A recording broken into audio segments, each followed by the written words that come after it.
Welcome to what is another very exciting and interesting input on language teaching and learning.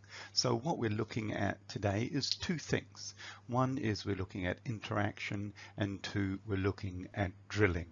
Now, we know that as teachers in our language teaching, we have a duty to complete the syllabus. We have things to teach. We must make sure our students learn. And sometimes, quite forgivably, we think we have to do a lot. We forget sometimes that unless our students interact, they will not acquire language. So our big challenge as teachers is how do we enable that interaction efficiently so that we get through all the work that we have to do. And we will look at that today. The second thing we'll look at is drilling, because we know that in that interaction we can get fairly loose language use, or we can get language use that's a little bit odd, a bit like mine sometimes. So in that interaction, we've got to ensure there's some underlying accuracy, and we get that accuracy through substitution and drilling, which, as I say, we will look at later. But let's just go back a little bit now. So when we're looking at interaction, we have got to recognize that interaction is what we need to address, because this is what our students need. All language learners need interaction to build their language skills. So that's number one. Number two is that in that interaction, we've got to have a recognition that the interaction is what drives language learning. We should not try and hide that. Interaction drives language learning. So in the classroom, every chance we get, after every task, we need the learners to interact with one another. We also have got to recognize that as people, as humans, we like other humans most of the time. We enjoy listening to them most of the time, but we derive our value and our sense of purpose and our sense of being from our relationship with other people, and language is a key way we go about doing that. So in the classroom, if we can do that, if we can have our learners interacting with one another, then they become more interested in what they're doing. That's the third point. The fourth point that we want to look at is that we need variety in those interactions. If we don't have variety, then the meaning starts to drop. Then the purpose starts to drop. You want variety in your interactions with different people, because each one of them gives you a slightly different reason for communicating. And of course, if you're learning language, you tend to adjust your language to the needs or interests of your partner. We can make our tasks very, very simple, or we can make our tasks things that require processing. Now, when our students have to process what we have given them, then their thought processes are deeper, their learning is better. So if we ask a question, we get an answer, that's okay. We can also say to our students, okay, work with your partner and explain why you think that or how you know that. In doing that, we're requiring them to think more, to deepen their processing. We're also requiring them to use more complex language, and in doing that, we're driving their acquisition. When we deepen that processing, which means that they are understanding it more, we also deepen their memory. So more processing of the target language will increase the likelihood that they retain it. And of course, if they retain it, they can use it. The third thing that we want to look at is that while you're doing tasks that have different meaning and therefore have a positive effect on the memory, you want to keep it real. And the best way to keep that real is to vary the partners. Because if you do that task once with one partner, good. You do it with a second partner, you have had some rehearsal. Yeah? Chances are you need to think less about your language, or you might want to rephrase that language so it's more accurate. Yeah, so at that point you can have more accurate language, and also what's happening is you're getting a build in fluency, because once you've done it once, you can do it again without thinking about it, and really that is what fluency is. And if you're talking with different partners, you can adjust not only the accuracy in your language, but the content. Because once you've thought about it, you don't really need to think about that language again. You can think about other ideas, so you can add to the complexity of your language. The outcome of repeating the same task with different partners is you get a build in accuracy and in fluency.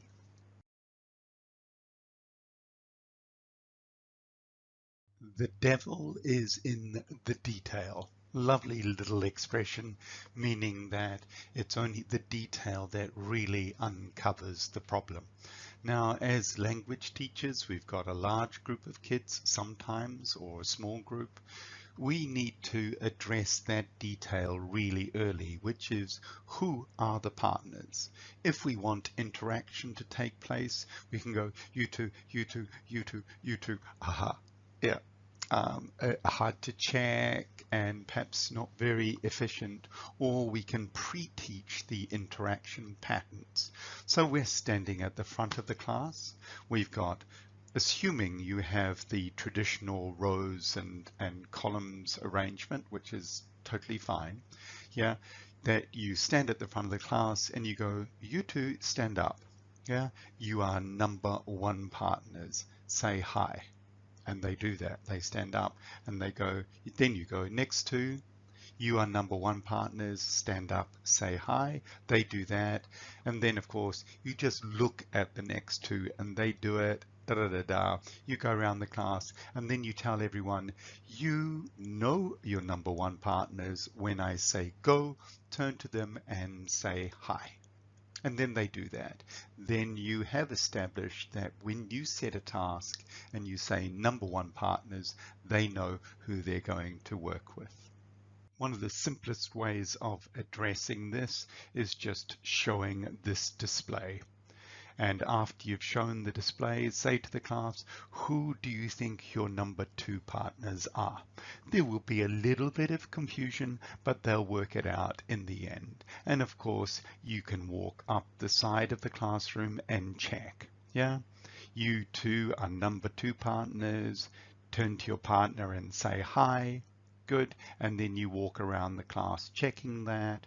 You go back to the front and you say, when I say go, turn to your number two partner and say hi. And then they do that. And just in case they're not completely learning, you go, okay, turn to your number one partners and say hi, and watch them do that. So a little bit of practice there so they retain it, so that when you set another task, you can say, turn to your number two partners and do task 3. So partner number 3, what we want to be aware of in this is that each person has one partner here. So it's not a group of 4, it's a group of 2. Each person has one partner. So standing at the front of the class, you get 2 students who are diagonally opposite, point to them and say, stand up. And when they do, you say hi to your number 3 partner, which they do, and sit down. Then you choose the next 2 who are diagonally opposite and say, you are number 3 partners, say hi. They do that. Then you can look at the next group, get them to do it, and do that round the classroom. Check, of course, how many partners do you have, because the answer is 1. And then check that they know that this is their number 3 partner. At that point, it's good to do a little bit of revision. So you're at the front of the class, you go, turn to your number 1 partner and say hi. Good. Number 2 partner and say hi. Good. Number 3 partner and say hi. And then they're almost ready. If you're looking for a little bit of variety in the interactions that occur in the class, then you can use number 4 partners. And setting up number 4 partners is pretty straightforward. Show them the graphic, see if they can figure it out, and if they can, good. If they can't, well, then you go back to standing at the front, pointing to the group of 4, getting them to turn to one another and say hi.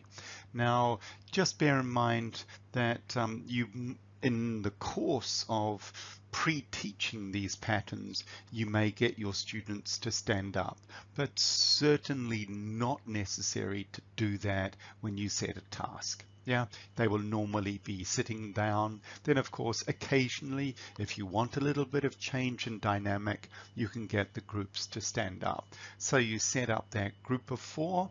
Bear in mind also that that group of 4 will create a different dynamic, a different amount of language use than a group of 2. Lots of pluses in a group of 4, but do remember that the amount of language use will be down. Good for generating ideas as a group, good for general discussion, but overall language use will be down in a group of 4. Number 6 partners, which you can see here, you would teach that or pre-teach that in the normal way. Bear in mind that this is a really good one for changing your class dynamic. So if the energy is low, you can set up a group of 6 and give them a brainstorming task or something that involves a lot of creation and cooperation. So a really good thing to do, just to change that and let your students be aware that you as their leader, as their manager, are interested in how they're interacting. Once again, group 6, different dynamic. The language use per person will be quite low, but useful for changing dynamic, keeping interest high, and generating ideas.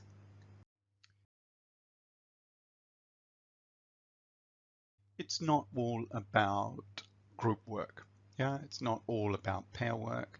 At times we need the whole class involved and the teacher as the conductor, if you like, the teacher as the controller. And there's a lot of benefit in that. While the teacher has everyone looking at him or her, then they can exercise a lot of control in relation to what's happening in the lesson. So that means that the lesson can move along at consistent rhythm, consistent pace, with the teacher directing their activities. So that position of the teacher at the front is ideal for presentations, it's ideal for instructions, it's ideal for explanations, and it's really good for checking answers. Bearing in mind that when you're checking answers, you can do what we have mentioned in a previous input, which is ask the whole class, as in ask a question, pause, and then say everyone, in which case you get big benefit in that group response, or you can pause and then name someone. So as the teacher from the center in a position of control, you can choose which learners are going to give the answer.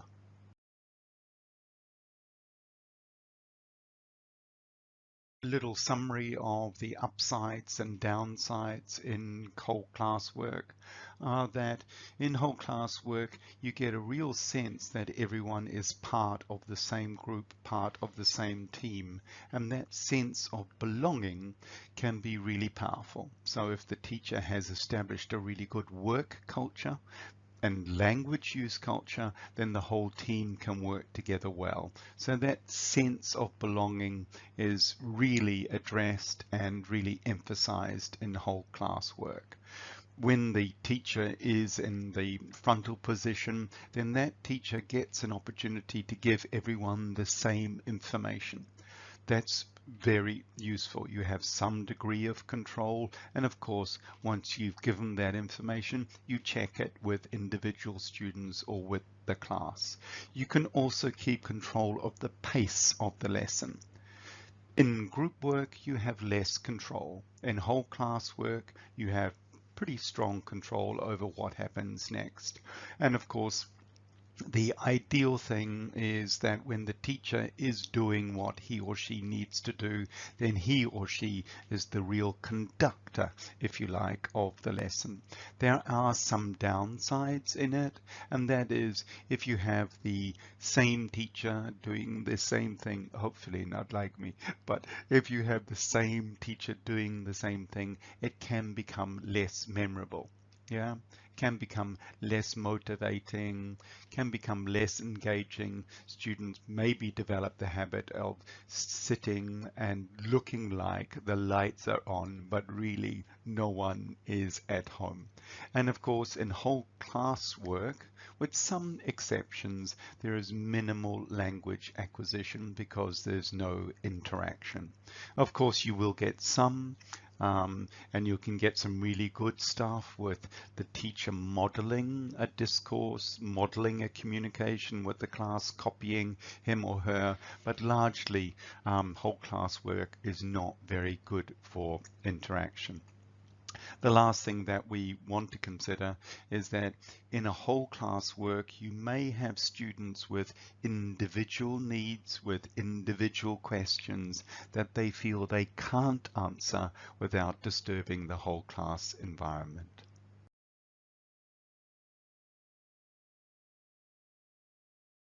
In class, of course, there's good opportunity for individual study where learners get an opportunity to sit and reflect on what they have learned, perhaps sit and reflect and test themselves or memorize what they have learned or just learned so that they have something solid to take into the next part of the lesson. So really important to give your learners that quiet time in the classroom.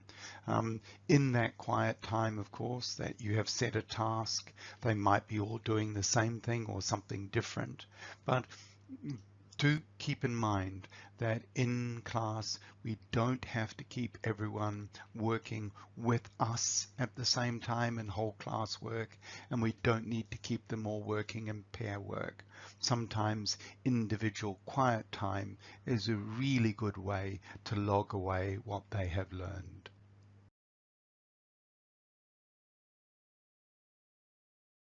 You will recognize that there's a big variety in the kind of interactions you can have in the classroom.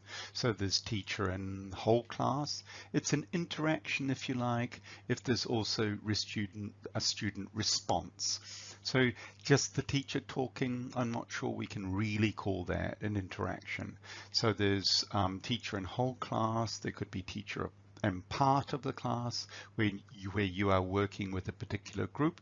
There could be pair work, which we've mentioned, groups of various sizes, the 4s and 6s that we've identified, and then of course the Rolls Royce of interactions, which is conveyor belts, but we'll look at those a little bit later.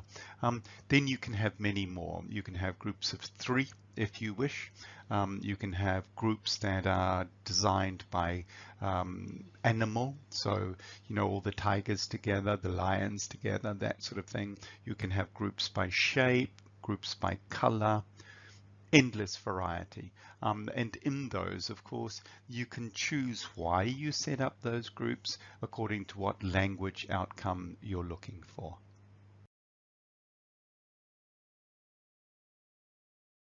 There are two sides to every story, and in interaction, there's an upside and a downside. The upsides, I think, are fairly clear in that we know that interactions will drive language acquisition. We just know that without interaction, we're not going to get acquisition.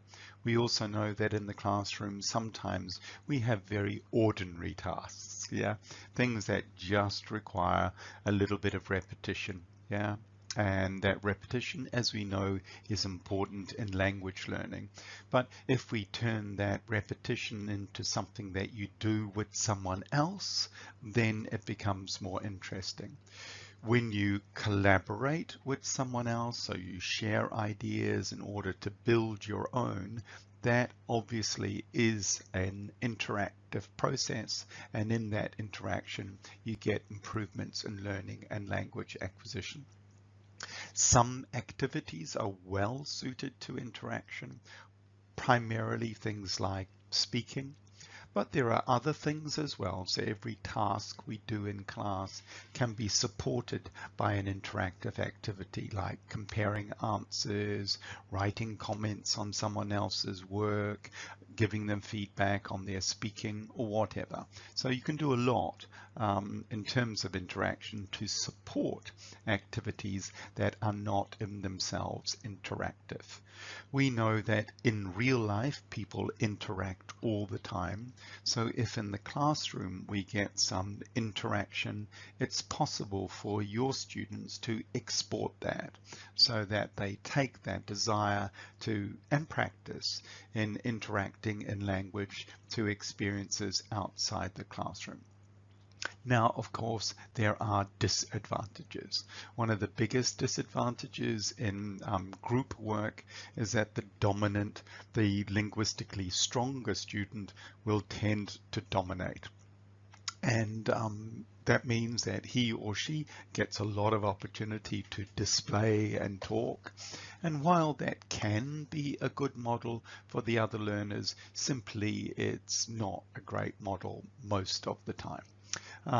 Also, that dominant student may be a little bit under-challenged in group work, not under-challenged with the teacher, but under-challenged with their peers.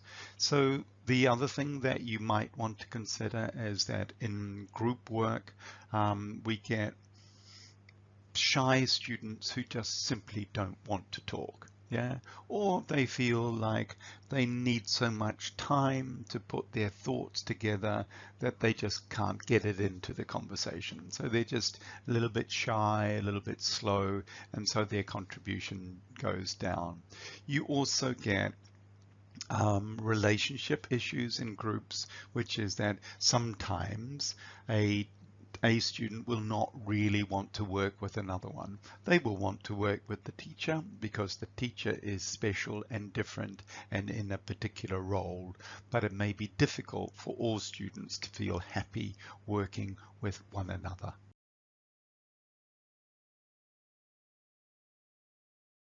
What can you do in pair work? The answer is almost everything. Almost everything. The most common pair work in class is, of course, students do a task and then the teacher says, please compare your answer with your partner. Or students can work together on a task to produce an answer, work together on a worksheet to produce an answer. You can do an extended pair work, which is really cool, which is kids will think first and then work in pairs on what you want them to do, whether it's discuss or write, and then go to another pair and collaborate and enhance or grow their ideas. Of course, you can get brainstorming in pairs, though possibly better in groups. You can have all sorts of discussions in pairs. You can get testing, which we have mentioned on a number of occasions, and that's vital, that you develop a culture in class where your learners are happy to test one another and be tested, to ask one another questions about the text so that they push their level, their standards higher. One of the classic ones, of course, is role play, like you are the policeman, you are the robber. How do you do that in role play? Rehearse your language and so on. And of course, an endless number of games. So and you can go further. You can have one person speaks, the other person translates. You know, you can do all sorts of things. One person writes, the other person corrects. But there's many, many things you can do in pair work that will help drive language acquisition.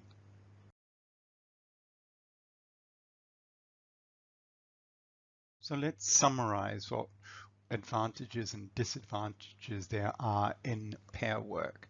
So the first and primary advantage in pair work is simple math, which is that pair work is very efficient. So if you have 20 kids in a 1 hour class, then potentially, not possible, but potentially, each one of those kids could talk for 30 minutes in pair work. Yeah, if you have a group of 4, then each one of them can talk for a maximum of 15 minutes. If you had a group of 6, well, then that's down to 10 minutes. But yeah, just bear in mind that when you set up pairs, you're talking about an interaction pattern that is maximally efficient. In pairs, kids are almost automatically involved. It's quite difficult to work with a partner and not be involved. It can happen, but generally speaking, the level of involvement is quite high. In classwork, it's very possible for kids to be not involved in it. In being involved in pair work, assuming that the task is good, then everything's more memorable. Everything moves into the arena of language acquisition. In working together in pairs, there's a really nice sense of achieving something together. And there's an intimacy in the communication, probably because the kids are sitting close to one another, which makes it a much more engaging process. When those kids are doing that, of course, you as the teacher can walk around and you can check and help the weaker students. So that's a real positive. The pair work, as a general rule, is an interaction pattern which is quite relaxed. Yeah, you can set, you can negotiate more or less with your partner how much time it takes, and you can have a little bit of fun, and you can also work on achieving your outcomes. Pairs are also very easy to organize, especially if you set up those interaction patterns early. So pre-teaching number 1, 2, and 3 partners, then you've got very simple process for saying to your class, okay, work with your number 2 partner. Now, disadvantages or downsides in pair work are that they can be quite noisy. Maybe a little bit noisy, maybe a bit chaotic, but if your management, your leadership as a teacher is strong, then that generally speaking won't happen. It is also a little bit difficult for you as a teacher to monitor everyone, but you know, you can get athletic and move around quickly. And if you can, then you can pick up some really useful pieces of information about what challenges individual learners have. And it's hard to get that when you're the teacher at the front in control of the whole class. You will, of course, get some students who don't want to participate in pair work. Those particular students you can, and if you can't get them to work in pair work, well then give them another task that they can work on that produces some reasonable language outcome. Maybe you're going to get them to write or draw or read or something. Periodically, of course, and quite normally, students will not want to work with someone because they're having a little bit of an argument or something. And then when that happens, of course, you can repair them, or you can take them both to one side and get them to identify what they're feeling, why they're feeling, and how much they want to learn and how they want to feel at the end of the task, and perhaps get them to negotiate so that they can work together on it. As we've mentioned already, you may get a situation in which one partner will dominate, and then part of your job as the teacher is to find those students and ask them how much they want to contribute and how much they can, through better techniques, enable their partner to talk more.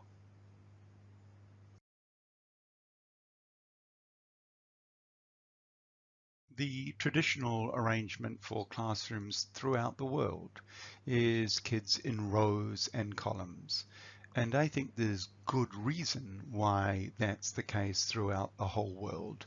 The reason that it is particularly good is that the teacher is in the front and all the kids have eye contact with the teacher, potentially, yeah? It means that the teacher, if he or she is doing his or her job, has good eye contact with everyone. And that means that everyone is concentrating on the teacher, everyone is responding to the teacher. So it's a very good seating arrangement. The weakness is, of course, that the kids at the back have less contact. Yeah, they will be inclined to communicate less, and they will feel a certain distance from the teacher. And we tend to have a situation where the brighter kids move themselves to the front, and then they receive greater benefit. One of the solutions to that is, of course, that the teacher consciously changes the position that they stand in class. So not always at the front, sometimes at the side, in fact, even sometimes at the back. It has quite a profound effect on your students if you are at the back of the class, because then they work harder because they can't see you and they don't know how much you're monitoring, how much work they're doing. So if you have the traditional classroom arrangement of rows and columns, good, it works, but it has weaknesses which mean that you have to be more mobile. You have to move around the space more. If you go to a seating pattern where kids are perhaps seated at tables where they can look at one another, the issue is obvious. The issue is that because they can look at one another and have eye contact with one another and engage with one another, they can ignore you. And then you have greater elements of classroom management to deal with. Of course, if they are working on topics together, working on projects together, working on language together, then it's very good, assuming that you've got really good classroom management so that they know that when you want their attention to you, that they've got to respond by looking at you and so on. So depending on the arrangement that you've got in your classroom, this one's good. One that's not good is students sitting looking at a wall, but I know not many of you do that. There's variety in how these are organized. For young learners, it tends to be seated on the floor. And seated in a semicircle or some such, and that's different because obviously the teacher wants a greater sense of intimacy, a greater sense of control, and of course you don't necessarily want to deal with tables and chairs when kids are quite little, so you'll sit them on the floor and you'll have them in semicircles or other groups. Now if you look at that arrangement, it can be very good. The downside in it is how do you set up the interaction patterns. Within that, of course, you need to arrange students in groups, give them cards, like you are the banana group, you are the orange group, and so on, so that that seating pattern doesn't necessarily have an overridingly negative effect on the interaction. This seating arrangement in which the kids sit in like a semicircle, which we've just mentioned, has some considerable advantages, and that is you as the teacher can walk around and have immediate eye contact and direct physical contact with each of your learners. So pretty good for young learners. You can stand in the center, you can swivel, yeah, you can move your eyes around so you're getting contact with the whole class. The downside is, of course, that this seating pattern does not lend itself to changes in interaction patterns. So two who are sitting together will generally speaking be the ones who work together. And if you want to change that, then they have to get up and walk around.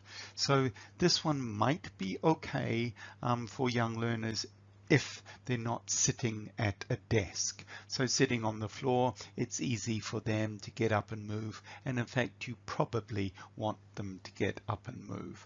So in the classroom there are a number of different seating arrangements you can use. Often that's dictated by the design of the building you're in or the age of your learners, but just bear in mind the strengths and weaknesses of each one that you work with as a teacher.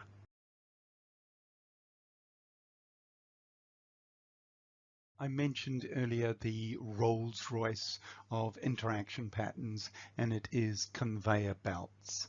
Now, within conveyor belts, what you have is two lines of students, and you instruct them, of course. You say, when I say go, I want you to make two lines.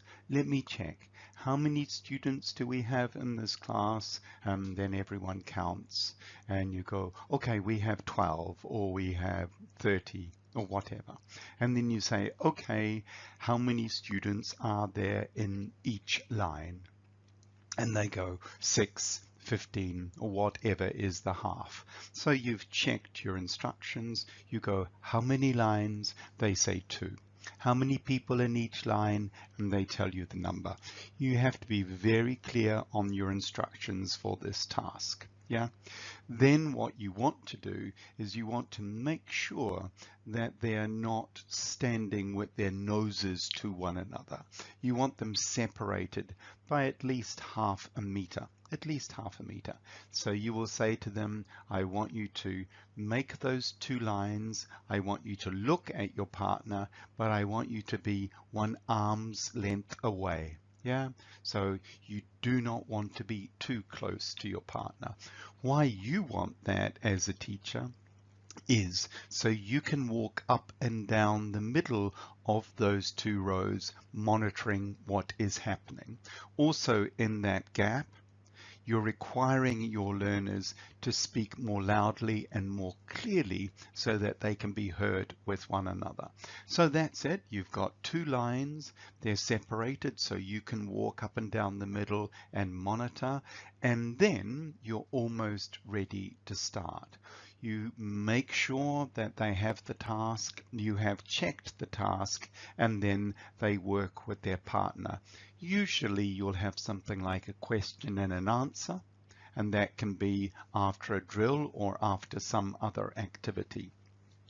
They talk to one another, you walk up and down the middle, monitoring, making sure that everyone is on task and helping everyone. And then after they have done enough, you say, stop. Yeah, and they all stop. You take one person from one end and you bring them up the middle, not up the outside, up the middle, so that everyone knows something is happening. You bring them up the middle to the far end of their same line. You put them back in their line, and then they push everyone along one so that everyone has a new partner. When that is done, you say, okay, go again.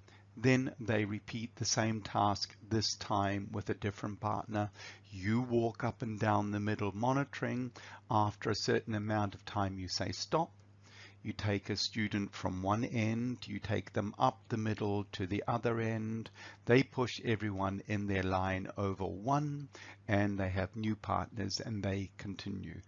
Just to be sure we're clear on this, the line on this side does not move. Yeah, only the line on the side I've mentioned moves.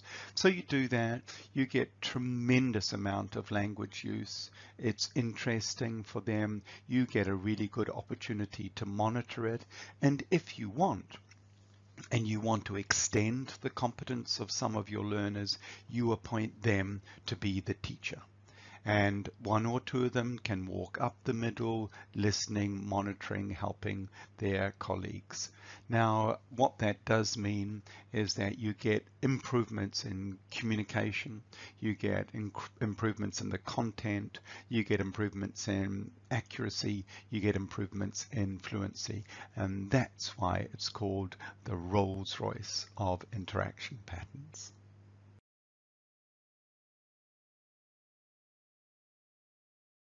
If we want to get really good at language, we need a lot of input. And we have mentioned that already on a couple of occasions. We need a lot of exposure to language. We need a lot of exposure to meaningful language. And then when we get that exposure, we develop a memory. We develop a memory for the sounds of that language, for the intonation patterns, for the word stress, and we develop a memory for the patterns in the grammar. Of course, we think about them, our brain is very, very active, but through a lot of exposure, and the most important thing is a lot of exposure, through a lot of exposure, we develop a memory for the patterns in language. In the classroom, we don't have that. In the classroom, we have lower amount of exposure. Sometimes it's very limited to just books. And with that low exposure, we have minimal opportunity to develop good memory of patterns and good memory of sound. And this is where drilling comes in. Now, if you're doing drilling as a teacher, it's fairly straightforward. Yeah, you model language and your students copy it. But you don't just give them copy all the time. Yeah, you model language and then you give them a word that they need to put into that language. And when they're doing that and repeating it, they are drilling, they're developing a memory of the patterns of language, of the sound of language, and if you're doing your substitutions well, which I'm sure you will be, then they're developing accuracy in their use of language. So drilling in the repetition is a really good way to develop fluency and accuracy through what is a high degree of exposure.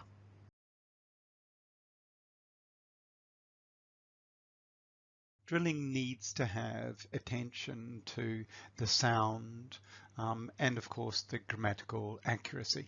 So when you provide the model of language, you want to make sure that they're copying you as closely as possible. Or if you feel that your voice model is not absolutely perfect and you want something better, then an audio, and that's completely okay.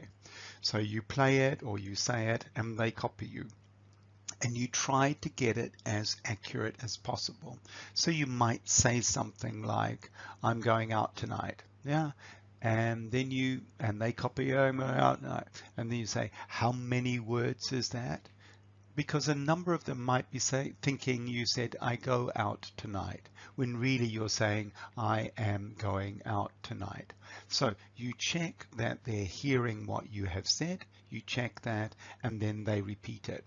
And of course, it's not, I am going out tonight, it's, I'm going out tonight.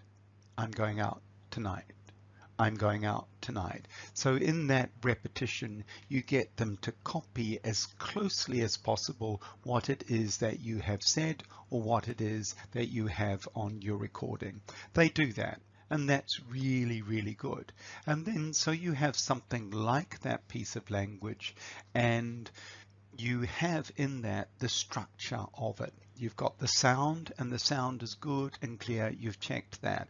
What you want to do after that is that you want some processing in relation to form. Yeah. So you've drilled, I'm going out tonight, and they've gone, I'm going out tonight. Yeah. And then you say she. That's it. You say she. And they go, she's going out tonight. You go, good. And then again, they do it. She's going out tonight. You say we, they go, we are going out tonight. We are going out tonight. We are going out tonight. All good. Yeah. And then you say tomorrow.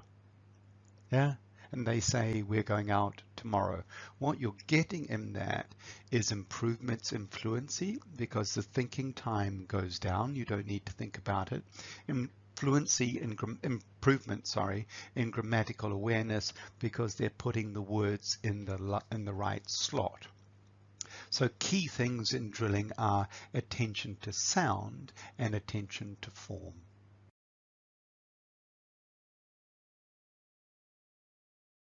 One of the many upsides for drilling is that it provides a really safe environment in which to get lots of practice. So it's teacher-centered, as you know, so it's a whole class activity. You provide the model, you do the substitutions, or you say the substitutions, and your students copy you. It means they get a lot of safe practice time. They can say something 10, 20 times, and they don't have to worry about standing up and doing it in the class. Of course, you need to listen carefully, and you will select students occasionally to check that they're saying it correctly or their pronunciation is good, but largely speaking, it's a fairly safe way to do it. Now, when you're doing drilling, you should look towards a communicative outcome. You should look towards an opportunity to develop fluency. So if you're drilling something, as much as possible, try to drill a question and drill an answer. Because if you drill a question and you've got flexibility in that question, so you've got substitutions in the question, and then you've got an answer and substitutions in the answer, you're getting a big range in the amount of language your students can use. Now bear in mind that you've got to transition this drilling at some point to an interactive task. So the learners get the opportunity to use what they have learned with one another. When you do that, give them license. Say, okay, you've learned the question and the many kinds of questions. You've learned the answers and the many kinds of answers. Please feel free to do your own substitutions. So when you ask the question or you give the answer, you can play with the language in order to improve it.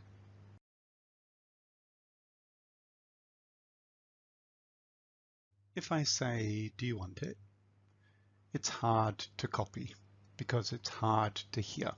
Now, if you want your learners to develop good voice models, you start by doing something strange, which is exaggerating it, because exaggerated voice is much easier to hear and much easier to copy than the normal voice. So you start with exaggerated and then of course you return to normal. So do you want it? Do you want it?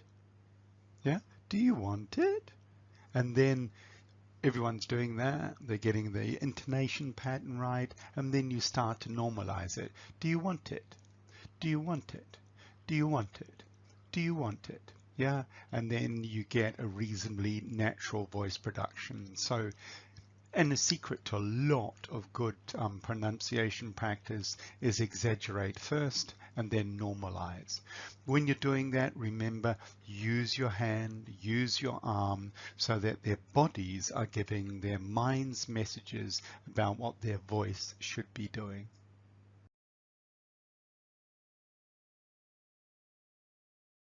So we've come to the end of this input on interactions in the classroom and using drilling, and it's an appropriate place to mention once again the conveyor belt.